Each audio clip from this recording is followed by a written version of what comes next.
his screws loose, they done stripped the bolts on him. Shoulda never sent him to pick up the work for him. Sprayed the park and had my shit inside the car. Marcus Smart boy was shooting with a 36 on him. Said if he wasn't in the rush, they was all goners. Tech cursive on the Jets, he was gonna Sean John him. They was sleeping on the God, then it dawned on him. All right. Greetings, Chudlings. Welcome to another episode of Chuddy's Corner. It's Monday, January 22nd. It's about 11 o'clock here on the East Coast. And the Celtics get a 119-110 win on night 2 of a back-to-back against the Dallas Mavericks. Luka Doncic, Kyrie Irving. No match for the Jays in this one. We're going to get down to the full breakdown. Before we do that, I'm your host, Dugouts. With me as always, Chuddy, King Chuddy. How you doing tonight? Doing well. Feeling good. I mean, can't take these wins for granted. That was another good one and a fun one, so I'm feeling really good. A little later than usual. How you hanging in there? Good. Got a nice little nap in earlier today, so I screwed up my alarm clock too. I meant to set it for 7:45 p.m., set it for 7:45 a.m. Oh, Jesus. But I woke up at 8:28. Just my Celtic senses were tingling, so managed to make it down just in time. Really Close playing one. with fire Close there, one. though. Yeah. But yeah, that's my internal clock just always telling when the Celtics are starting. Huge. Before we get going, too, make sure you're following the Chuddy's Corner page on Twitter at Chuddy's Corner. Make sure you're following me at Doug_outs. Make sure you're following Chud at King Chuddy. And of course, whatever platform you listen to podcasts on, make sure you subscribe to Chuddy's Corner on there. Like the page, leave a review, leave a rating. Make sure you subscribe to our YouTube page as well. All that fun stuff. Shout out nickperino.com, Nick Perino Real Estate. We had the power rankings. Chuddy's weekly power rankings came out today, a new number one. So if you go to nickperino.com or even check on Chuddy's Corner Twitter page, we tweeted the link out there. There's some rumors that this may be the last power rankings posted to nickperino.com, and the Chuddy's Corner website will be launching this week. So stay tuned for that. I know I've been teasing it the last few episodes. But anyway, It's coming. It's coming. Now that the house cleaning stuff is out of the way, we can get into the game. Celtics, again, like I said, win 119-110. Tatum, 39 points. Tatum had, this is a great stat line. 39 points, 11 rebounds, 5 assists, 3 steals, and 2 blocks. That is a chonky stat line. Jaylen Brown with 34 points, 3 rebounds, 4 assists, and 2 blocks. So also a pretty, in comparison, not quite as chonky, but big nights for both the Jays. Anytime that they're scoring over 30 points, more likely than not, the Celtics, I think we've only lost twice when that's happened. But I'm going to go ahead, pass it over to you. Why don't you give us a breakdown? What happened in this game tonight? Break it down for us.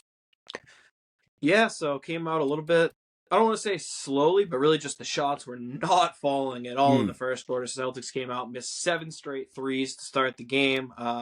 Was a little bit worried it might be a case of the old tired legs on the second night of a back-to-back. They look tired.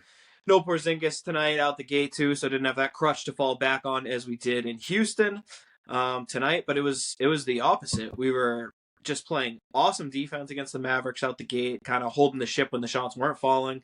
And we were compensating for the lack of shooting by just aggressively going to the rack, and that started with the 2 Jays. Tatum and Brown both going in there early, getting to the line right out the gate. I think Tatum had he attacked the matchup when he got Kyrie Irving on him. He attacked the matchup when he got Luka on him. He drew a foul on each, got to the line, 4 free throws. Jaylen got in there on those guys, hit a couple layups. He got to the line for a couple free throws. That was really the offense early. We were kind of hanging around. It was a bit of a rock fight, and it was free throws and layups, and we could not hit a jump shot really other than that. Defense was pretty good, although Luka was finding ways to get shots off. He was really targeting mismatches. He was targeting Al on switches. He was targeting Derek on switches. Sam came in. He targeted Sam right away on switches. I thought pretty much everyone held up, but I mean, a lot of it, Luka in some ways is almost like a guard version of Jokic, where, Derek White's as good as they come, but Luka can just turn around and shoot a little fall away over him, and he's not seeing that. Hauser, again, did a great job, but Luka just kind of shimmies, shoots it up high off the glass. Some of these things are just really just nothing you could do. So impressive to watch, but it was Jaylen Brown who took the matchup on Luka, and he set the tone, I think, right out of the gate when he was getting right into him. He was not shying away from that at all. He's making life miserable on him. I mean, Luka's always going to seek out these switches, seek out picks, but JB as the primary, I thought, did about as well as one can do on Luka Doncic. That was the theme of the night, but he set the tone right out of the gate, taking him right from the first possession.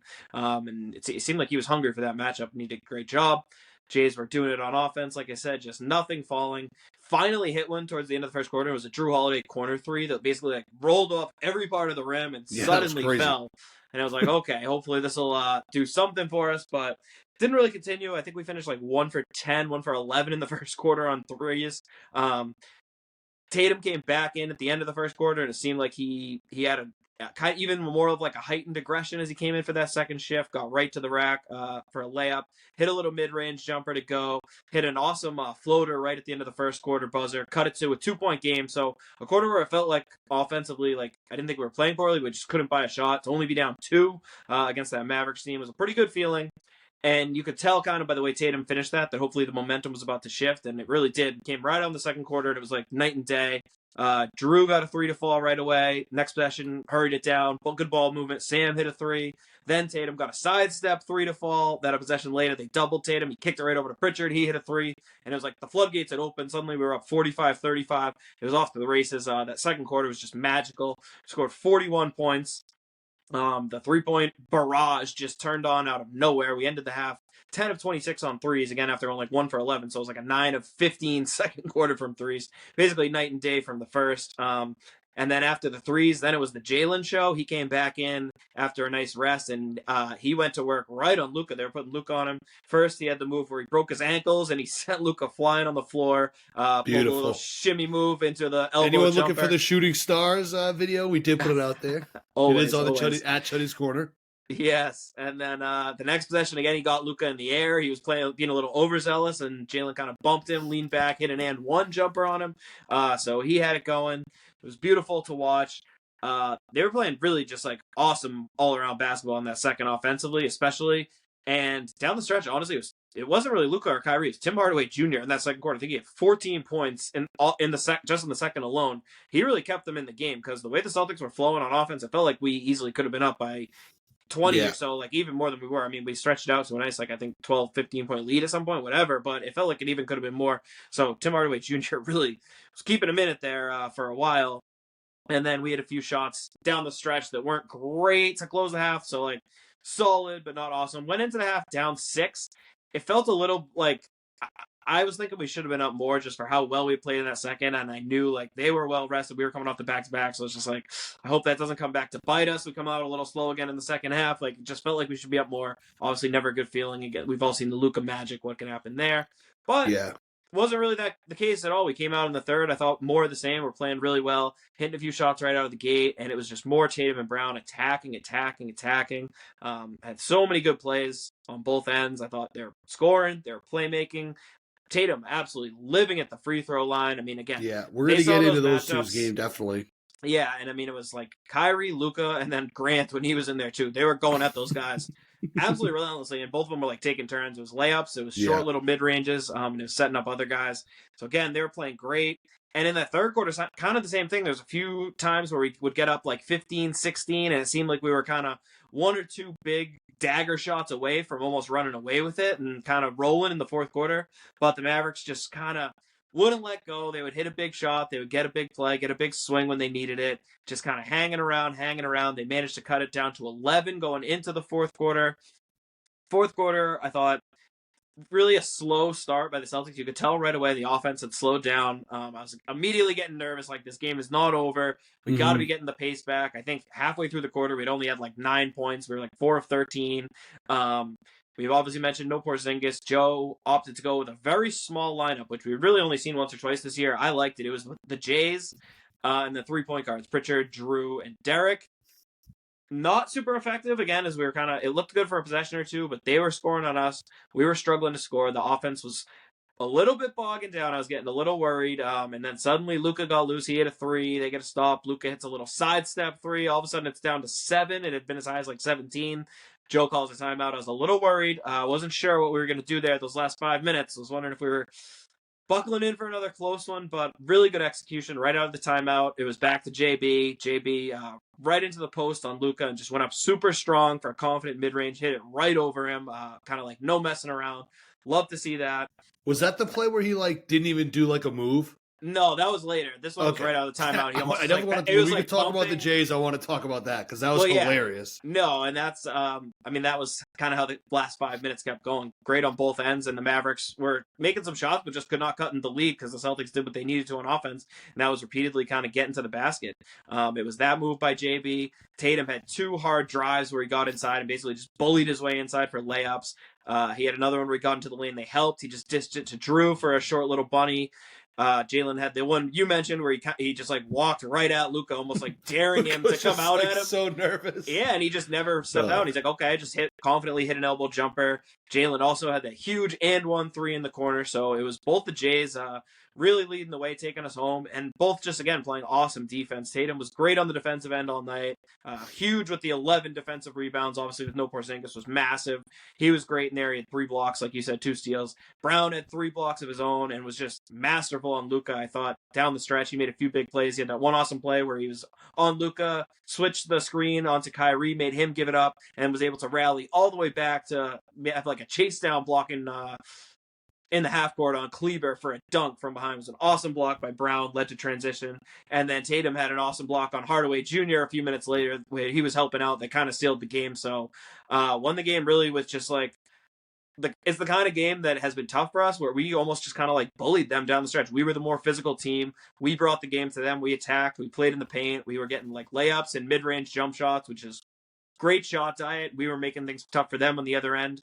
Awesome way to close it out and just a really, really strong road win. And I thought a good way to bounce back from not a loss last night, but a game that I think, we could maybe say it was a moral loss. We didn't love the way the Celtics played in Houston last night. Thought it could have been better. So I thought they bounced back tonight in a game that, again, for most of these teams, this is a scheduled loss, playing a back-to-back night against a well-rested playoff team in their house. The Texas two-step. Yeah, and the Celtics, for the most part, other than a slow first quarter, largely just dominated this game and were clearly the better team, led by their stars, who, again, quiet night last night, anything but tonight. So great to them leading and doing it really on both ends. Yeah, it was an awesome game, like you said. You just kind of mentioned that moral loss, you could say, victory, but a moral loss against the Rockets. And coming into this game tonight, the way they came out, it almost felt like, oh boy, this could be a long one. We weren't making our shots, but they just stayed the course. And eventually, again, we're going to talk more about the Jays tonight, but it just got to a point where they just realized, like, the guys they're putting on us just can't guard us. Luka, Kyrie, Grant, even, like, they just can't do it. So, the fact they just got into it and played their brand of basketball and ended up winning, it felt like we should have been up by a lot more throughout the game. But I'm not really too nitpicky about that. Overall, just a great game. 73 combined points, 0 turnovers out of the Jays. I guess that's probably 0 turnovers. Yeah, that's probably a great way to segue anyway into just kind of breaking down the Jays game in general. When they play like this, they're pretty unstoppable. It's pretty unbelievable. Tatum, I mentioned his stat line earlier. 39 points, 11 rebounds, 5 assists, 3 steals, 2 blocks, 0 turnovers. According to Max Liederman, that's the first player ever in the history of the NBA to have a stat line like that. So, so pretty good night for him overall. I just think the way that the Jays, this is the style that they play. It's going to be a problem for everyone, and I don't know if that's, if it's sustainable when Kristaps is out there too, because he's got to kind of get his too. But they were just so aggressive going into the paint. There was at one point I saw like a shot chart at halftime, and it was just like beautiful. Like there was a few threes and stuff like that. We don't want to not shoot threes, but going right to the basket and just exploiting the matchups. That was one of your keys to the game, was to exploit the matchups, and that's exactly what they did. It's at one point it just was like Jaylen was getting whatever he wanted when he was going into the basket. The play that I did mention late in like the fourth there, where he starts to dribble in kind of towards Luka, and he's not really doing a move. He just kind of starts to like kind of quickly dribble in between his legs. And Luka was like on his heels, just like so like afraid to get close.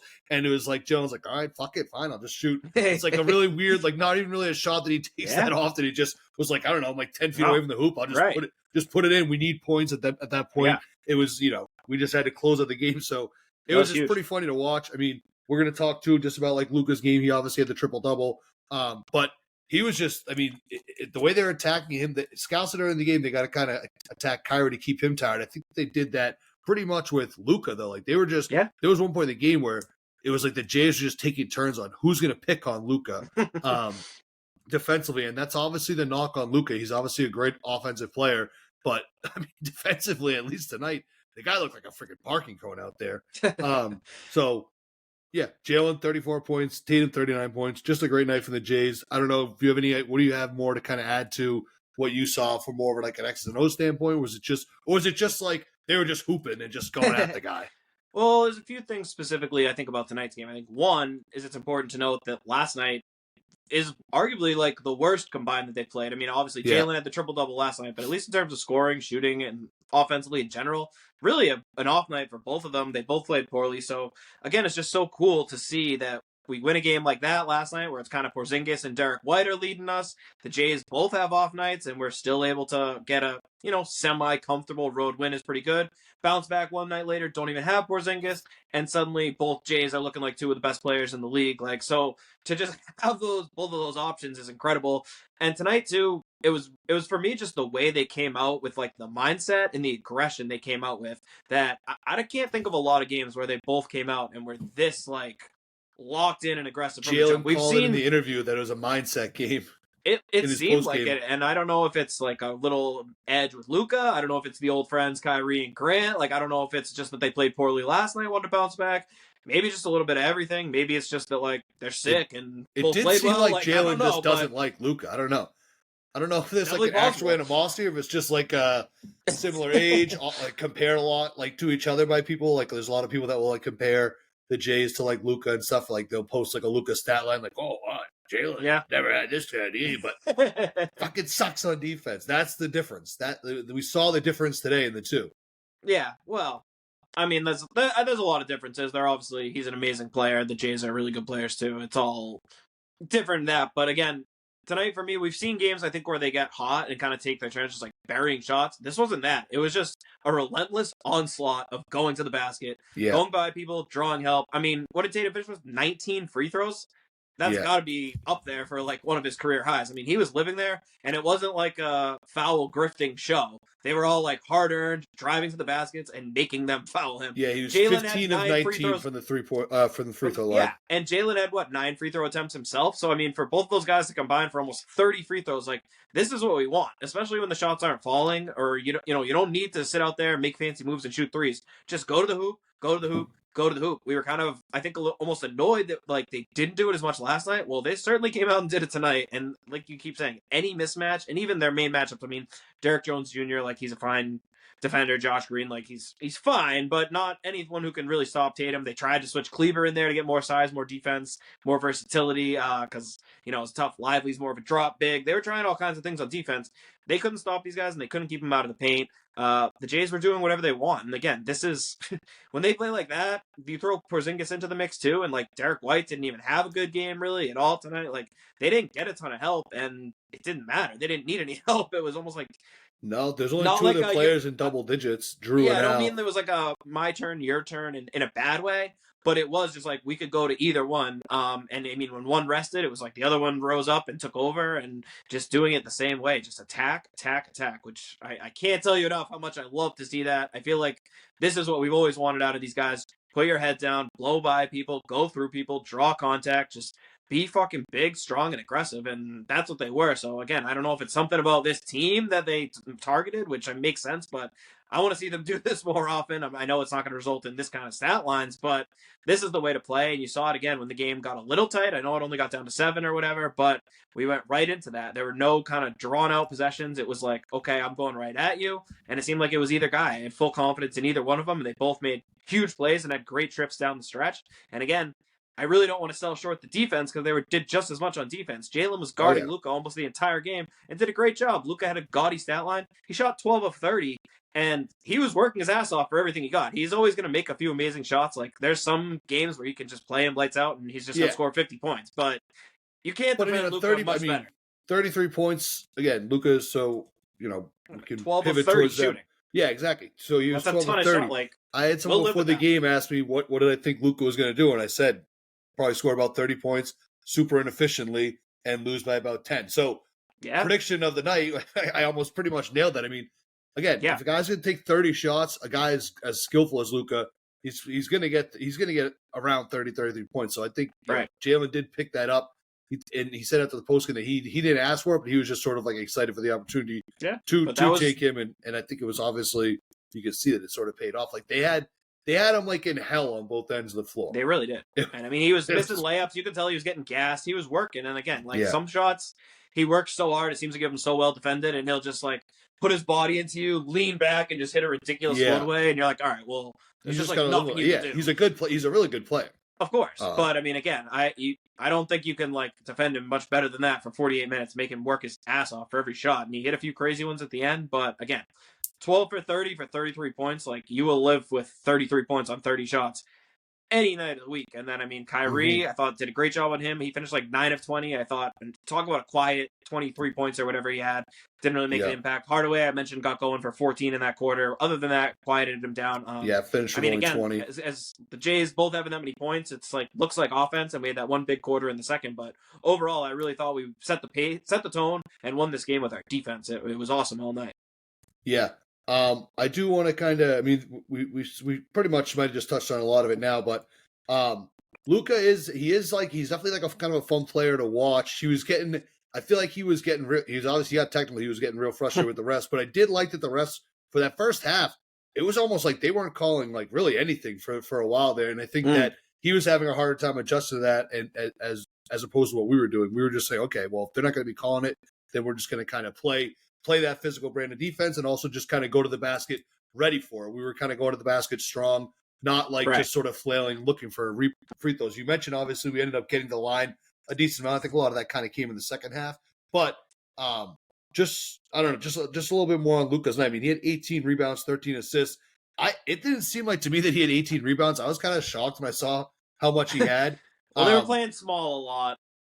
So, I mean, he's always going to be down there. And that's the other thing. He plays point guard, but Luka's fucking huge. Yeah. Like, he is a big-ass dude, and he is strong as shit. He might not look like it, but he can just bully people with his size, even if it doesn't look like he's athletic. So they frustrated. He took off the headband, too. Like, does he normally wear that headband? I feel like I haven't really... the big soccer headband, Yeah. They pissed him off enough. He took that off. I guess he changed his shoes to have to. So, love it. I mean, again, this is one of those...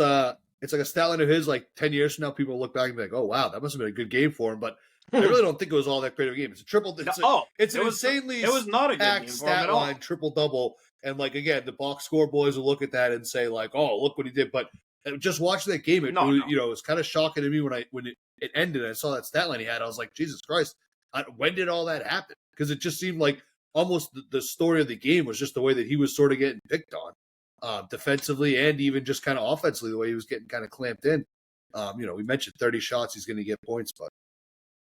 And I mean, you mentioned like, he's obviously not a great defender, but I mean, I thought a lot of it was really like Jaylen and Jayson working hard, and those are guys that are tough matchups for him. Again, he can usually like get by on his size because he's so strong. He can usually guard bigger guys and hold up like okay, but I mean, with the Jays, like they can take him on the perimeter. As you could tell, he didn't want to get too close to get blown by again. And down low, a video of that play. Down low, they have the size and the strength like to go with it too. So. I mean, you just kind of saw it. No, I don't think Luka would tell you at all that he had a good game. 12 of 30, again, 2 of 8 on threes. 3 turnovers for him is a pretty high number. He had 5 fouls, which is, I mean, whatever. But again, other than the rebounding, like, was really the most impressive part of it. Other than that, I mean, he always gets a lot of assists. He's obviously an amazing passer, but so much of that is that he has the ball so much. Like, it's kind of goes hand in hand. But no, I mean, I feel like he's easy to kind of frustrate too. Average, I think, even. I think he averages like over the amount of points he scored. So for all of that, no, I mean, I would say like Jaylen, and that was kind of the primary matchup where it was Jaylen obviously on Luka, and Luka not like so much by design, but ending up a lot on Jaylen for a lot of the game. And I thought like Jaylen just straight out outplayed him. Like he just looked like the better player overall. Yeah. Just and kind of juxtaposing that onto what they did, how they played last night. It was just great to see them kind of come out and take over. Right. Kyrie too. I just again not independently verified, but I think he's 9-0 since he stepped on the Leprechaun, or 0-9, 0-9 against us. I'm sorry, since stepping on the Leprechaun. That definitely. Because I think I feel like that definitely could be the case. I can't verify that either, but I wouldn't rule it out. I just saw the tweet that was 0-9 in his last 9 games. There was a picture of him stepping on the lip, so I'm assuming that's what the tweet was implying. I'll try to find the tweet. We can even have the intern check that out. And I also kind of love, it also was kind of occurring to me today that I like how it feels like we've kind of just like moved past the Kyrie thing, which lingered for too long, where I feel like it's now like it almost wasn't even a story. Like it was almost like a footnote on this matchup where it used to be such a huge deal. Now it's just like, I think it's partially to him being in the Western Conference playing for the Mavericks. We see him twice a year or whatever. Like if he was still playing on the Nets or something, I feel like it might still be a little bit more. There might be a little bit more juice in it, but I do agree. It's kind of. I mean, I did go to try to fish out my Kyrie's a douche shirt for the podcast, but it was in the laundry.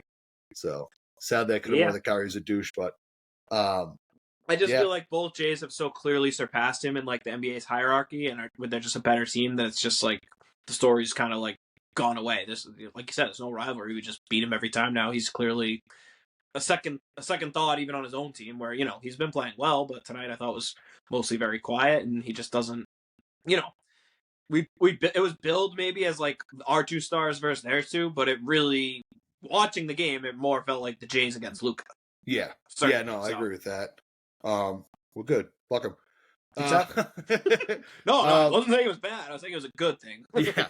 All right, just a couple other kind of things to go through for the game. I think that we had kind of that classic Jrue Holiday game, 17 points, 7 rebounds, 6 assists. I've always said it's kind of like his spot, like for stats, like mid-teens, and then he was great, more than 5 of each of the other 2 kind of stats. He was great, and he was on Kyrie most of the night. Did a really good job there. Also, was surprised to see, looking at the box score, that he had 12 3-point attempts. He was getting them up, but I didn't think it was that many. I didn't think that he had 12 because it feels like he hit a good amount. So he's 5 for 12. Yeah, no, he shot well, but it was I don't know. It just felt like he was getting. I guess, but it's good to see his confidence with that 3-pointer. He had even one where he he hit a few that got us going. Yeah, he had one too where like he sort of like kind of up faked and kind of went to go in, and then he was like, it's almost like he stepped back in the corner. It was like, hey, you know what, fuck it, like I'm gonna shoot the 3, and it went in. So yeah, so that was right off that was off a post feed from Al. I love that possession. Yeah, it's great to kind of see him get that 3-point shot going. I don't think historically he's been like a lights out 3-point shooter, but he's been shooting it pretty well recently for us. He's money in those corners, that's for sure. Yeah, Horford, which is the easiest 3-pointer in the NBA. It is, as we learned previously. Interesting. Al Horford, 11 points, 6 rebounds. Again, Al, I think just defensively was just like a great like anchor out there. Again, it's sort of like for those 2, it's kind of just like their standard sort of night, like where they're just like they're just like real reliable out there. And it was another reminder. Again, we always see it when there's no Porzingis. We play on a night like tonight with Al, and you see so much more switching, obviously, on our defense. And it's how many times are we going to see just guys try to keep finding that matchup on Al? And I know with the guys we have out there aren't any good ones, but getting Al, not a mismatch. Even Sam, Pritchard, all these guys are targeting. And, like, again, I guess that's the luxury when we play so many good defenders is, like, who do you target? But all of these guys are just battling. I thought Sam had good trips on Luka. Peyton did. I thought Al did. Like, they all had solid moments. And it's just, like, these, it's just such an unreal luxury to not have any guy out there who gets switched on to Luka and is immediately put on skates. Like, exactly. It's just so sick. So I feel like can't take that for granted. Every team always has like one person where it's like kind of got to hide this guy. Everyone you have out there, even if not hiding him, but just centers who are good but can't like. That's just asking an insane amount. Like how many centers are switching on to Luka and just guarding him on the perimeter. It's like Al, Bam. Maybe like Jaren Jackson. I don't know. It's a handful of guys. That's my point. It's a huge luxury. So, I also just think shout out Peyton Pritchard. 24 minutes. He had 5 points, 7 rebounds, 6 assists. He had a steal and a block. Very solid. Just good defensive game. Spark plug P. That's what I was calling him today. Just I feel like he was just that guy's just motors always moving, always looking good. White, pretty quiet night. He had 6 points, 4 rebounds. Did have 2 steals and a block. So again, but I do feel like he was doing it. He was doing some other things other places, but not his best. But he was But this game, like we said, it's really just all about the Jays. Overall. So I don't know.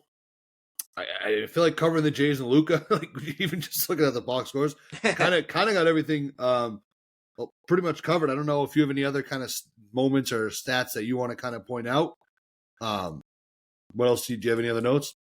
I mean, the only other thing I really want to say about this game is, again, just like kind of a reflection on the season as a whole. But this game was a good like kind of encapsulation where just, again, don't take this for granted. We're just going out, second night of a back-to-back, missing one of our best players, and just like a basically routine, like relaxing win over a very good Western playoff team. And I mean, again, the Mavericks were off since last Wednesday. I'm not sure if people realize that because they obviously had a game postponed against the Warriors because of their. Is that why? Tragic, I was wondering, like, when are we going to get a six? No, like a fucking 5 they had a day game break? postponed. They were supposed to play the Warriors. That got postponed. Obviously, tragic situation there. But again, we've seen even in the past when it was the COVID situation and Kyrie was playing once a week. That's when he was scoring like 40 points a game, and everyone's like, "Yeah, well, you give him a week off, he's pretty good." So it's like the Mavericks couldn't have been more rested. They're playing at home. They're basically healthy.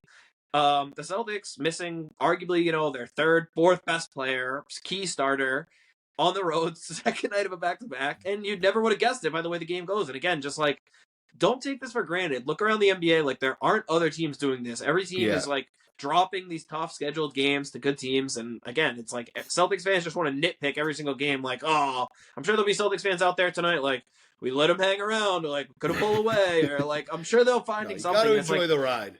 Yeah, and it's like that's a good ass win. That's a fucking awesome win in a very, very, very difficult situation. Again, that's a scheduled loss for 90% of teams in the league, and it's just the ho hum routine, easy, basic, almost wire to wire, borderline blowout win against a very, very good and I team. think like Jaylen said too in his interview with Abby after the game, he said it was a mindset game, which I think is kind of like a big thing. Like, I know Joe, there's a lot of stuff people nitpick in the in-game stuff, but I think one of the things that he's like really good at with this team is just keeping their mind right, like before and after like the games and stuff like that. Like, I think never getting too high, never getting too low, either way. So I think that's kind of like, we could talk about the X's and O's stuff during the games. Obviously, he's made a lot of progress. Obviously, still probably has a long way to go with like kind of finding his niche as a coach or whatever. But I think where I think he's the biggest like help is that he's just like very steady and calm throughout like beginning, before and after games. Like we lose a game, it's like, there's things we want to look at, there's things I think we did well, things we want to look at. We win a game by like 30 and it's still like, there's things to be learned, there's things to look at. So I think when you come in and they kind of had that mindset where it's like, this is a game that like, look, if you guys want to just go out there and just like shit the bed and lose this game by 20, like at the end of the day, that half the league is like expecting that. Half the league, more than half the league would do that. So if you want to do that, go ahead. That's fine. If you want to be fucking dogs and dig deep and just steal this win when no one's expecting us to do it, that'd be fucking cool too. And I think that the team is kind of bought into that and responded to that. So I think that's like a huge credit to Missoula, huge credit to the whole coaching staff. I think that they're all kind of preaching that, look, you can take nights off. Teams take nights off.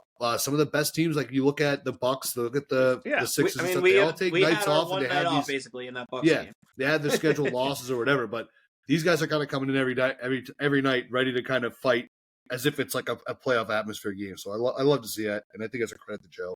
He deserves a little shout out there. I think it's a credit to Joe, and I also definitely think it's a credit to the Jays, where I think one of the things, especially early in their career, like we always knew they were going to be really good, but I don't think you knew like what kind of players they would become. And like you said, to be this kind of dogs where they're guys they're intense, they're physical. Again, like to picture this kind of game 5 years ago where they're just bludgeoning teams to the basket over and over again, getting this many free throws, leading like that, playing that kind of game. And it's like, the trust in the team and the coach where they know they can have a game last night where they don't have to score a lot of points, that they're going to bounce back, they're going to have their turns, they're going to do it like this, they're going to do it the right way. And one of the biggest things to me is doing it with the defense. The buy-in on defense from these guys, we mentioned, like, this is the third time this year we've had, like, a signature game, and the main takeaway for me in the game has been, like, one of the Jays stepping up on defense. We obviously had the game, we lost to OKC, but where Tatum asked to take SGA and kind of, like, shut Gilgeous-Alexander down in the fourth. It was like, no, like, I don't have to focus on my scoring. I'm going to try to win this game by stopping their best player. Then we saw, obviously, Jaylen do it against Ant Edwards in that overtime win at home. He took on the role of guarding Ant. He shut him down for the fourth quarter in overtime. Yeah. And then again tonight to do it on Luka. Like, 3 signature games on the defensive end. So for our guys who are all NBA players to be taking on the job of guarding the other team's best players and the best players in the league like it's that. It's like a lead by example. Exactly. We keep saying the word mindset, but it really does seem like it's a mindset where you're just focused on winning. And it's like, I don't care. I don't need to like save myself to score 40 tonight. If I can go out there and make life hell for their best player, like we're going to win one way or the other. And some nights, the ball will find you, and Jaylen still scored 34 tonight. It wasn't like he had to take his offense away to do that. I mean, but some nights you might. And if he only scores, like if Jaylen plays that same defensive game on Luka and his stat line is only like 14 points and whatever, like as long as he didn't miss a zillion shots, I'd still be like, that's fine. Like, shutting down Luka on defense is huge, and for our stars to be like okay with doing that, even in these regular season games, to me is just so huge about the way this team is locked in and how they are so focused on just winning, no matter what it looks like. Jalen's been saying all year he wants to focus on making all defense, and at first, I'm not gonna say I rolled my eyes, but I was kind of like, okay, like we hear a lot of people before the year being like, yeah, this is my real goal, and I was like, okay, but he's backed it up. He's gone out there and he's been one of the best on-ball defenders in the entire league, and obviously he's got the size, the athleticism, and the strength to make that a reality. And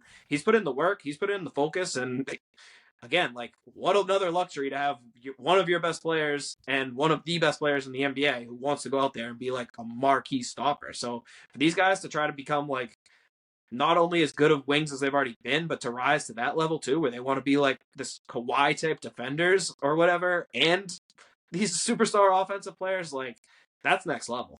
Yeah. No, I agree. I think they're definitely leading by example. It's awesome. I think there's some questions too when Marcus left, like about them stepping up as leaders, and I think that they've kind of answered that bell. I do. My one gripe that I have with this game, and it's kind of one that's sort of been building for me the last few weeks, and again, I just think the free throws, it hasn't came back to bite us yet, but I do think at some point it might.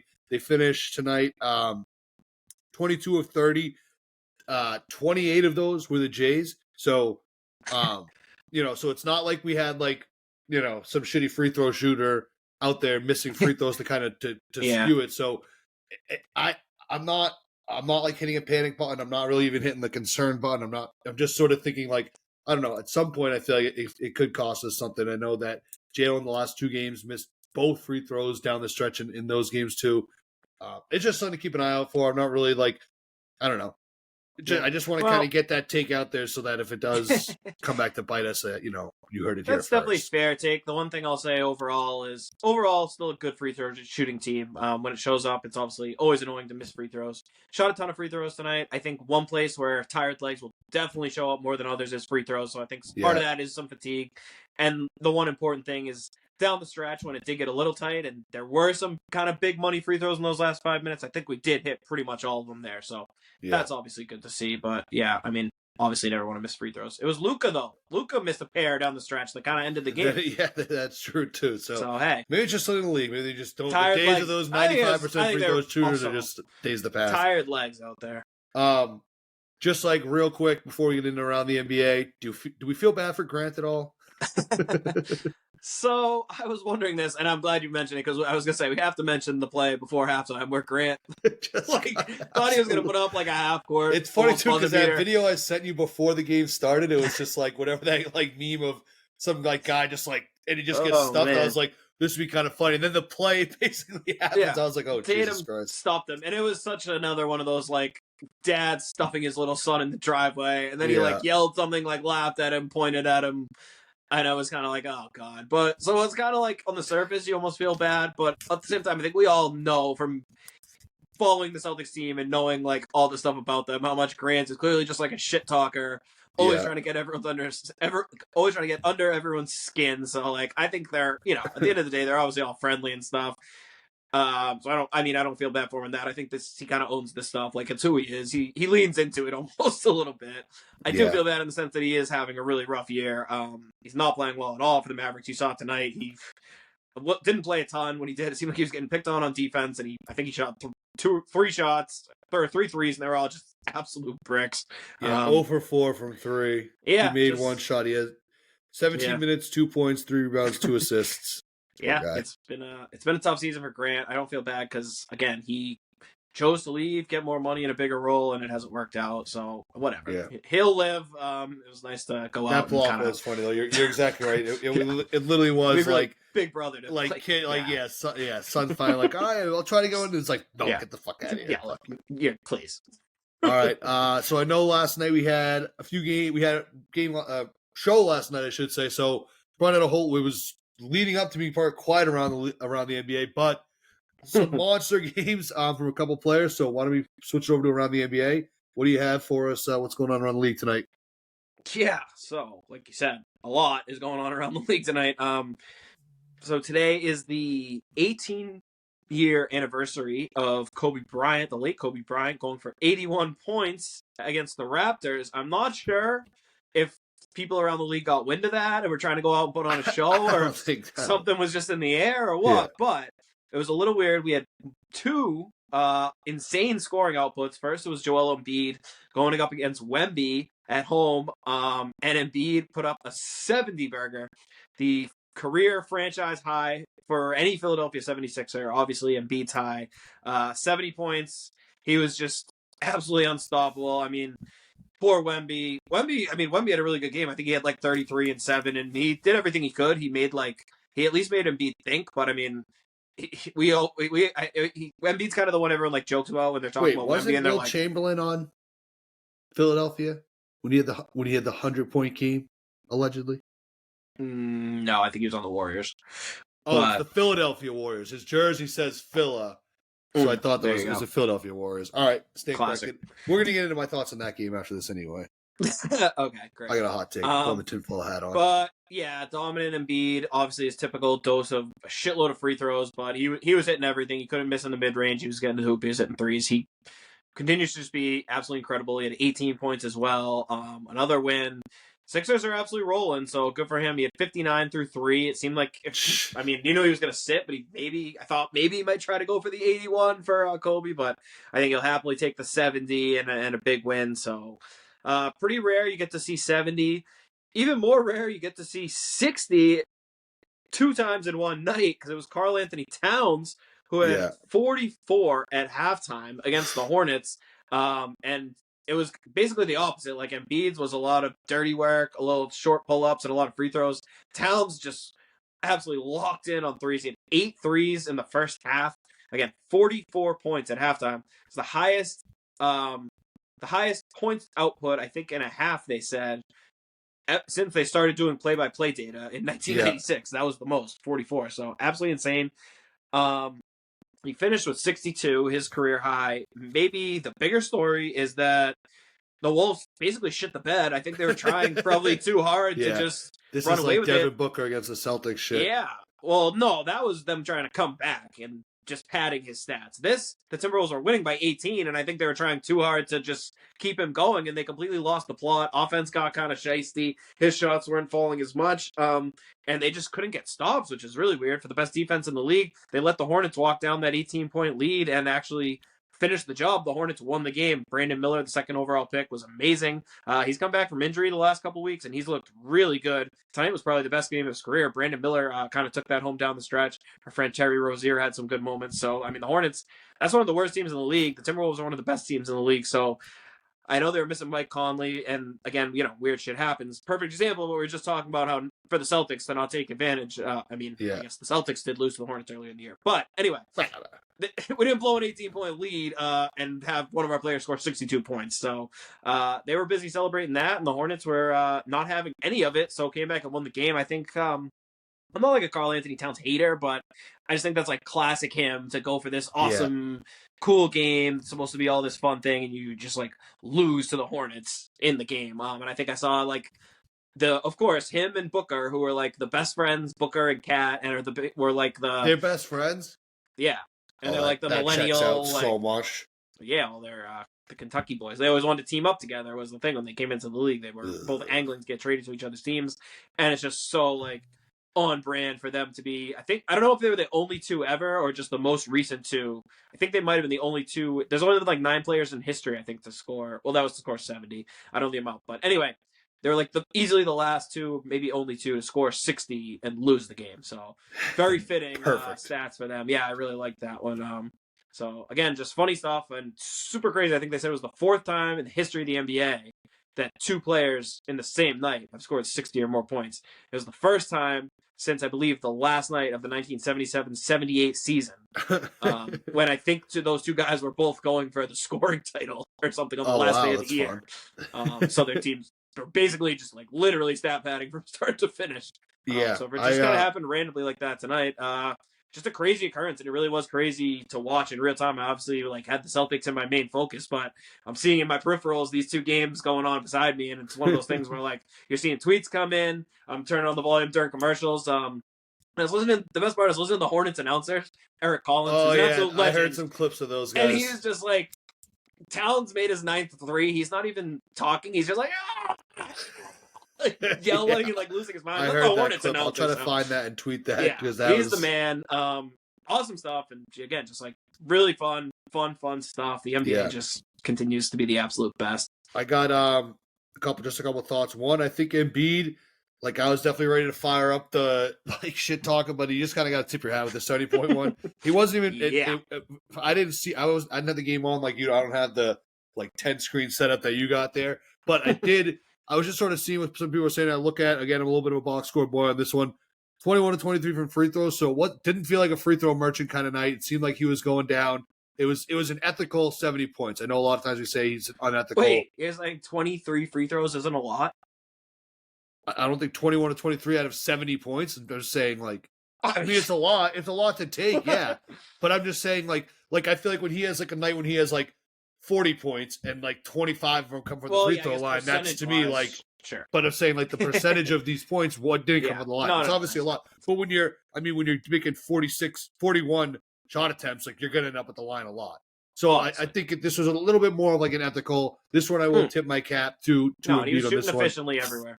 The other thing with Embiid too about the whole foul merchant thing, as much as I do hate it and is annoying, you have to give him so much credit for really building himself up to become an amazing free throw shooter. The guy shoots almost 90%. So like we've seen these other guys in the past where Shaq and even like Giannis to an extent, it's almost like they're one Achilles heel. There's no way you can stop these guys, but you can at least foul them. With Embiid, it's like doubly frustrating because the guy just doesn't fucking miss free throws. Yeah. No, that's true. But again, this is me giving some props to him. So no one can say this is a biased show against Philly. We obviously hate Philly. We obviously hate Embiid, but props to him. Karl Anthony Towns. That's just hilarious how that game ended up. The fact that they like blew a huge lead. Like it was, I forget the number I saw, but like 18. They went on like a huge run. Yeah. Well, they were up 18 in the second half. The Hornets went on like a huge run to come back and beat them. Absolutely hysterical. Karl Anthony Towns, 10 3-pointers. Do you know? So he set the record for most 3-pointers by a center with 10. Do you know who held the previous record? By a center? Yeah. It was 9. 9 threes. How recent are we talking? I'll just tell you, it was in 2020. But I still feel like you're never going to guess it. I would have never guessed it. Vucevic? I don't know. Aaron Baines. Oh, Bainesy. Our boy Bainesy. That's awesome. Yeah. Shout out Aaron Baines. That is awesome. That's a record I would have loved to have just seen like last like forever. Just in like 20 years, then being like Aaron Baines that one night who did it for the Suns. So that's awesome. But yeah, it is like very much like Karl Anthony Towns and kind of that team in a nutshell, sort of blowing that game. Funny stuff. Well, and it was funny too watching it because again, it's like their whole thing. I feel like a big part of the reason Minnesota's been so good this year is because they've kind of like established their pecking order. It's like, okay, this is Ant's team. Like Ant's the guy. Rudy's our defensive anchor, and Towns is kind of like fitting in, picking his spots as the third star. Yeah, and I think you saw why tonight because it was like too cat centric. And it probably, like, at a certain point became a problem, and the offense got super clunky. And then down the stretch, they were subbing him off because they didn't want him in for defense. Yeah, and they couldn't get him back in for timeout. So it's like 3 minutes left, offensive possessions. He's not even on the court. So, I mean, one other star-level player who's already has scored 60 points in a game, the coach is choosing not to have him in. Again, I'm half watching the Celtics. I had to unmute it because I'm like, oh, did he foul out? Like, and no, they were just choosing. They wanted Rudy in, and they didn't want the double bigs, and he's obviously not a very good defender, especially when he's not playing center. So, I mean, again, it's just kind of hilarious, and I feel like it's almost like a good way to sum up Cat's confusing career, where he's obviously one of the most skilled centers in the history of the game, arguably the best big man shooter of all time, but always kind of just like left something to be desired, I would say, as well. Yeah. Yeah, it's he's a very confusing player, but I do love to see it. I do just love to see the way that game ended. It's just so incredible. Yeah, that's great. Great stuff. But yeah, do you have anything else like around the league? Go ahead and say the player that became available. Earlier we were talking about I go, we don't really need to talk about that, but go ahead. Well, you can quickly get into that. A bunch of just like minor trade, like morsels of rumors coming out. One was that the Hawks had made Sadiq Bey available. I know that's like minimal news, but I do mention him because he has been a popular name that would fit the Celtics' need, and he does fit financially into that Grant Williams TPE. Yeah. So I think that's the kind of name we keep talking about, like what would be realistic for the Celtics. He's a guy, Sadiq Bey, who would be like someone we could realistically add, and he could be like a 9th or 10th man. He's kind of a bigger wing player. He can hit a lot of threes. So like whose minutes would he like bite into? Because like we kind of discussed with the team, like I think he could don't really be like know if it's worth breaking up another the Hauser. chemistry. So like taking minutes from Hauser? Possibly. Like he'd be that kind of player / role, I think, on our team. But again, yeah, it's tough. Like I certainly don't think we need him. Yeah. But I just think that's the kind of guy who's an actual like realistic target if we do want to go get a guy like that. And again, it might even be more just insurance for like, depth to have in case. Like he might take Brissett's minutes even. Might be like the new Brissett role. That's what I was thinking. Might be more of a Brissett guy. I mean, I think it'd be more Hauser's going through a slump. All right, we give Sadiq a chance. He hits 3 straight threes. Like, okay. Like, I don't think there's probably a huge gap between the two of them. Sadiq's, younger, had a little more upside, I guess, coming out. But yeah, that's like the kind of guys we're looking at. And then one other thing that came out in Mark Stein's Substack last night and around the league, we talked about how they said the Pelicans were listening on Herb Jones. And I said, I believe I didn't understand it at all. And Steiny Mo came out today and said he talked to people and they basically told him that like, they're not doing that at all, and they have no interest in trading Herb Jones. That's like the epitome of NBA Twitter, like trade rumors. That's slop season in a nutshell. It's available. It's not available. It's available. It's not available. Right. Well, there's another actually funny one I wrote down because the quote takeout. There was another one, a rumor going around about the Lakers and Malcolm Brogdon, and the wording in the tweet, the wording from the source was Lakers have spoken about Malcolm Brogdon.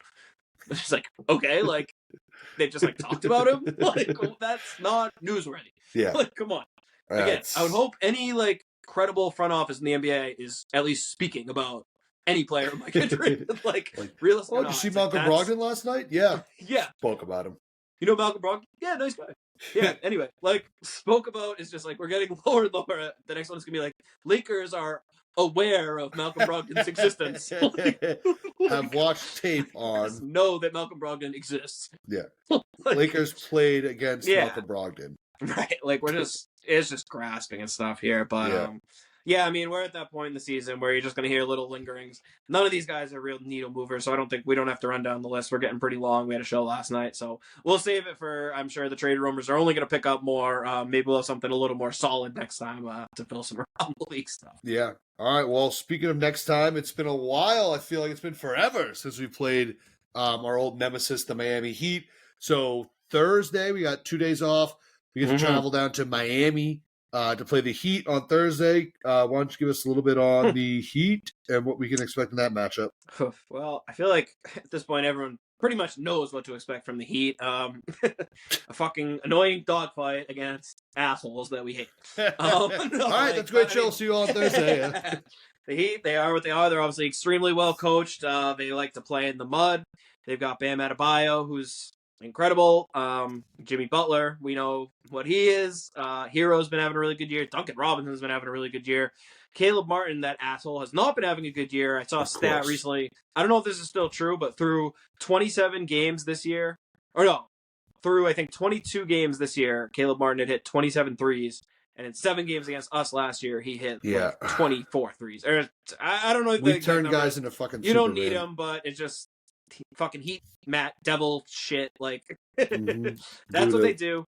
So again, we know what to expect. I'm sure this will be a stupid game that goes down to the wire and is just extremely frustrating. But again, I don't want to say this is like some big game, but it's always nice to just like beat them. We beat them nicely in the first game. I had a solid win. I know they were a little undermanned, but I'm excited that we're on some rest, so we should get to see the full thing, because I think one of the biggest reasons Porzingis was brought in was for the Heat and teams who play like the Heat. So he's the difference maker in matchups like this. Teams that want to play us physical, want to get into the Jays on the perimeter, make life tough for them. That's what Porzingis is for. So that's the number one thing I'm looking for is what can Porzingis do to tilt this matchup more in our favor? Let us, kind of play more fluidly, especially on offense, especially when the Heat try to muck the game up. They like to hide Bam on like a non-shooter. Let him roam. Let him help out. That's why Porzingis is the great equalizer. So to me, that's the main matchup to watch. Porzingis against Bam, or however they try to basically guard Porzingis and utilize Bam. If we can neutralize that, I think we can finally, start to pick at some scabs on this Heat team and maybe break them once and for all. All right. Knock on wood. Yeah, I'm looking forward to it. Thursday night at Miami should be rivalry. A good one. Rivalry week. Yeah, I love that. Is that a new thing in the NBA, or have they always had that? I think they started within the last couple of years. It's not brand new, but it's a rivalry week. New era thing. Yeah, the Knicks and the Nets, the old heated rivalry. No love lost there. Ugh. Yeah. All right. Well, looking forward to that. We'll see everyone on Thursday night. Again, put a capper on this one. The Celtics beat the Mavs 119-110. Jayson Tatum with a stat line that's never happened in the NBA before. 39 points, 11 rebounds, 5 assists, 3 steals, 2 blocks, 0 turnovers. 34 points from Jaylen Brown. Great night for all. A lot of fun for us all. We'll see everyone again on Thursday. Everyone take care. Make sure you like, subscribe, comment, YouTube page, Spotify, Apple, wherever you get your podcasts. Get it all done. Follow at Chuddy's Corner on Twitter. Follow at Doug_outs on Twitter. Follow at King Chuddy on Twitter. And most importantly, have a great rest of your night or day. Take care. Chuddy, we'll see you. Peace out, Chuddy.